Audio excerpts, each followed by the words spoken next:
Benvinguts a la Casa Vermut Padró, jo soc la Marta i avui us vull presentar un dels nostres vermuts tradicionals. Parlarem del vermut mirra blanc. El vermut mirra blanc està fet amb una base de vi blanc jove, de macabeu i xarel·lo, que són les dues varietats que més abunden en aquesta zona del Camp de Tarragona, i el vi que fem servir és de les nostres pròpies vinyes.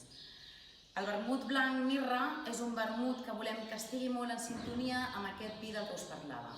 Per tant, l'aportació de botànics, la fórmula botànica que posarem, seran notes molt fresques, molt florals, serà al final, al cap i a la fi, serà molt lleuger i molt cítric.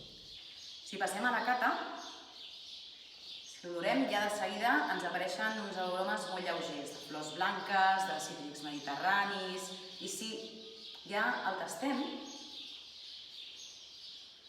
notarem una sensació molt lleugera en boca, molt agradable, i més enllà trobem una sensació dolça que ens queda a la boca produïda per la vainilla.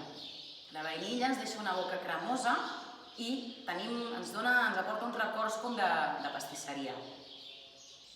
A l'hora de servir-lo, tindríem el vermut a la nevera i el tractaríem com si fos un vi.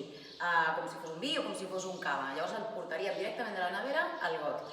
Això sí, jo us diria que us servíssiu petites dosis perquè no se us vagi escalfant. Que em dieu, jo soc més de vermut amb gel, cap problema, agafeu un glaçó, però que sempre sigui de bona qualitat, i per contrastar aquest glaçó afegiu-li o bé pell de llimona o bé una rodanxeta de llimona, també ens valdria la llima, i ja està, només us caldria disfrutar-lo. Moltes gràcies.